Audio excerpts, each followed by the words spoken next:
मुख्यमंत्री विजय आणि मुख्यमंत्री फडणवीस या दोघांनीही शेतकऱ्यांच्या बाबतीमध्ये कर्जमाफीचा निर्णय घेतला.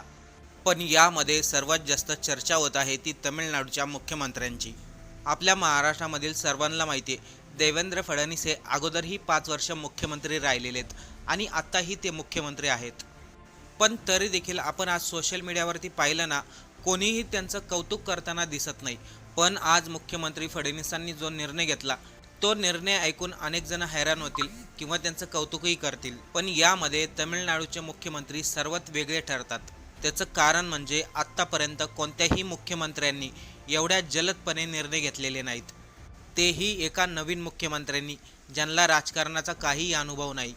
आणि दुसरीकडे राजकारणाचा अनुभव असून देखील निर्णय घेण्यामध्ये उशीर होतो, निर्णय घेतले जात नाही.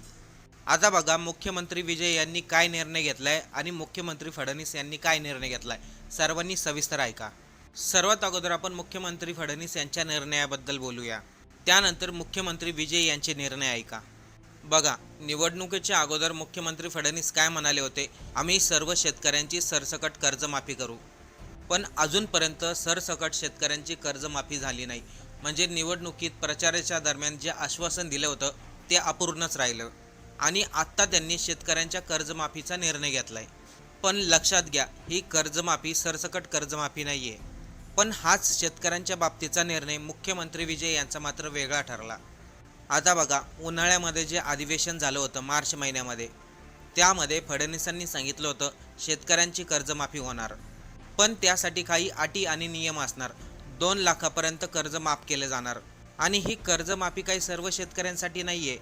जे नियमामध्ये अटीमध्ये बसतील त्या शेतकऱ्यांचं माफ होणार आहे.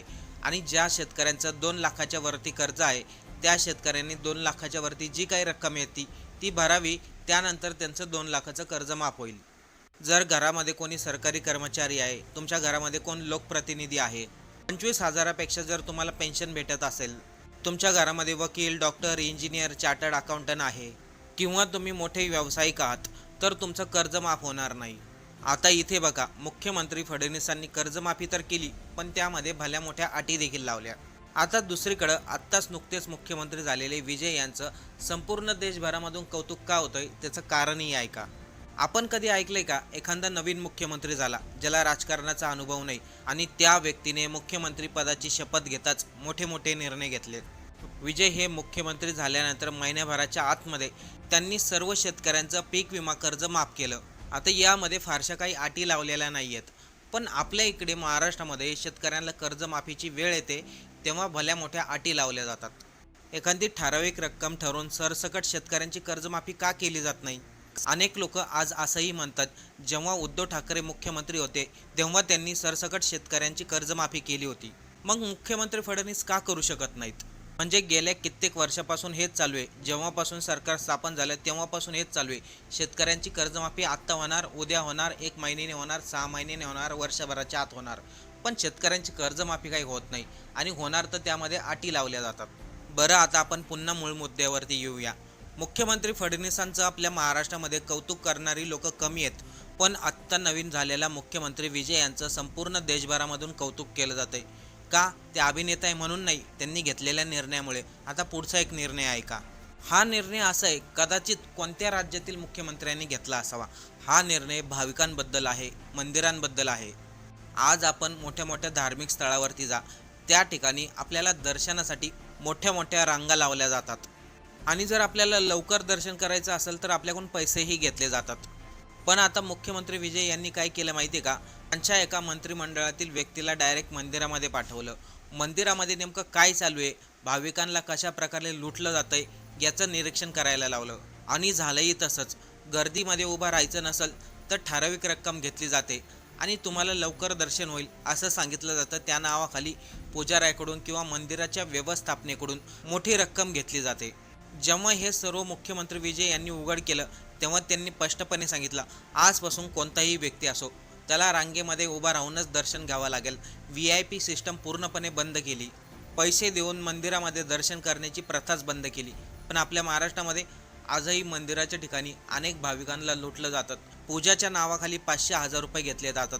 लवकर दर्शन व्हावे यासाठी लोकांकडून हजारो रुपये घेतले जातात. हीच प्रथा तमिळनाडूमध्ये मुख्यमंत्री विजय यांनी बंद केली. मग ही प्रथा आपल्याकडं का चालू होऊ शकत नाही? आज आपण अनेक मंदिरामध्ये जा, उदाहरणार्थ दादरमधील सिद्धिविनायक. आपण मंदिराच्या बाहेर बघा, तिथे 500 रुपयाचं काउंटर असतं. 500 रुपये दिल्यानंतर आपल्याला मंदिरामध्ये लवकर दर्शन मिळतं. मग हाच निर्णय आपल्या महाराष्ट्रामध्ये का घेतला जाऊ शकत नाही? बरं, यानंतरचा निर्णय आहे का जो मुख्यमंत्री विजय यांनी घेतला? सरकारी कर्मचारी आणि सरकारी कार्यालयाबद्दल आहे. म्हणजे आपण कोणत्याही सरकारी कार्यालयामध्ये कामासाठी जातो, आपलं काही सरकारी काम असतं, त्या ठिकाणी गेल्यानंतर आपल्याला भरपूर वेळ लागतो, आपला दिवसही वाया जातो आणि आपलं कामही होत नाही. याशिवाय कोण सरकारी अधिकारी आहे, कोण सरकारी कर्मचारी आहे, हे देखील आपल्याला लवकर समजत नाही. यासाठी मुख्यमंत्री विजय यांनी काय केलं, सर्व सरकारी अधिकारी, सर्व सरकारी कार्यालयांना एक नोटीस बजावली. सर्वांनी टायमावरती कामाला यायचं, सर्वांनी गळ्यामध्ये आय कार्ड घालायचं. जर कोणी उशिरा आलं तर त्याच्यावरती दंड आकारला जाईल. जर कोणाच्या गळ्यामध्ये सरकारी आय कार्ड नसेल त्याच्यावरती दंड आकारला जाईल. याने काय होईल, लोकांनाही समजेल हा सरकारी अधिकारी आहे, त्यामुळे लोकांची कामं देखील लवकर होतील. एवढंच नाही तर यामध्ये मुख्यमंत्री विजय यांनी सांगितलं, जर कोणी सरकारी कर्मचारी अधिकारी तुमच्याकडून पैसे घेत असेल तर त्याचा एखादा पुरावा तुमच्याकडे ठेवा. त्या बदल्यात तुम्हाला 1,00,000 रुपये म्हणून बक्षीस दिलं जाईल. म्हणजे जर तुमच्याकडून कोणी लाच घेत असेल, पैसे मागत असेल, त्या बदल्यात सरकार तुम्हाला पैसे देणार. हा निर्णय देखील अनेक लोकांना आवडला. मग आपल्या महाराष्ट्रामध्ये अशा प्रकारचे निर्णय का लागू होत नाही? आणखीन एक मुख्यमंत्री विजय यांचा निर्णय होता ज्याचं संपूर्ण देशभरात भरपूर कौतुक झालं, ते म्हणजे दारूचे दुकानं बंद करण्याचं. आता दारूच्या दुकानामधून सरकारला मोठा पैसा मिळतो, टॅक्स मिळतो, तरी देखील मुख्यमंत्र्यांनी हा निर्णय घेतला. का घेतला? तरुण मुलं दारूच्या आहारी जाऊ नयेत. याशिवाय ज्या मुलाचं वय 21 वर्षाखाली आहे त्या मुलाला दारू मिळणार नाही, सक्तीचे आदेश दिलेत. पण आपल्या इकडं बनावट दारूमुळे अनेक लोकांचे जीव गेलेत. पुण्यामध्ये दारूबंदी तर सोडा, बनावट दारू विकली जाते, त्याच्यावरती देखील कंट्रोल नाही. मुख्यमंत्री फडणवीसांचं कौतुक करावं वाटतं, पण त्यांच्या कोणत्या निर्णयाबद्दल कौतुक करावं? शेतकऱ्यांची कर्जमाफी आज 3 वर्ष झाले होत नाही. अगोदर सर्वसामान्य जनतेला लाईट बिल 500-600 रुपयाचं, आणि जेव्हापासून स्मार्ट मीटर बसवलं तेव्हापासून लाईट बिल 1,500-2,000 रुपये येत आहे.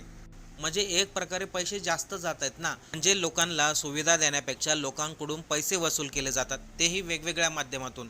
HSRP नंबर प्लेट काय गरज होती? आज लाखो गाड्यांना ही नंबर प्लेट लावली आणि किती हजारो करोड पैसे त्यामधून वसूल झालेत. जर द्यायचीच होती तर 100 रुपयामध्ये द्यायची होती ना, 500-1000 रुपये त्यासाठी ठेवले. म्हणजे मुख्यमंत्री फडणवीस लोकांच्या हिताचे निर्णय कधी घेतील अशी सर्वांना आशा आहे, पण लोकांच्या हिताचे निर्णय दिसत नाही, फक्त पैसे वसूल केले जातात. जी लोक शेतकऱ्यांच्या कर्जमाफीसाठी भांडत होती तीच आज सरकारमध्ये जाऊन बसली. उदाहरणार्थ बच्चू कडू. आता बच्चू कडू म्हणाले होते, मी शेतकऱ्यांच्या कर्जमाफीसाठी लढणार, शेवटपर्यंत राहणार, पण तेच आता महायुतीमध्ये गेले. मग शेतकऱ्यांसाठी कोण लढणार? शेतकऱ्यांच्या कर्जमाफीसाठी कोण झगडणार? काल मुख्यमंत्री फडणवीस म्हणाले शेतकऱ्यांची कर्जमाफी होणार, मग त्यामध्ये एवढ्या अटी घालण्याची काय गरज होती? ती रक्कम काही फार मोठी नाही, 2,00,000 रुपये आहे. यामध्ये एक मोठा प्रश्न पडतो, उद्धव ठाकरे यांनी शेतकऱ्यांची कर्जमाफी कसं काय केली असावी? पण काही असो, या सर्वांमध्ये तमिळनाडूच्या मुख्यमंत्र्याची चर्चा मात्र भरपूर होत आहे. कारण की त्यांनी घेतलेले निर्णयच असेत जे आत्तापर्यंत कुठल्याही राज्यातील मुख्यमंत्र्यांनी घेतले नाही किंवा त्यांना घेता आले नाहीत. मुख्यमंत्री विजय यांच्या निर्णयाबद्दल आपल्याला काय वाटतंय? उद्धव ठाकरेने कसं काय शेतकऱ्यांची कर्जमाफी केली? मुख्यमंत्री फडणवीसांनी शेतकऱ्यांच्या कर्जमाफीसाठी जे काय अटी आणि नियम लावलेत त्याबद्दल आपल्याला काय वाटते? आणि हो, शेवटचं म्हणजे स्मार्ट मीटर बसवल्यापासून आपल्याला लाईट बिल जास्त येतंय का? हे पण कमेंट करून नक्की सांगा.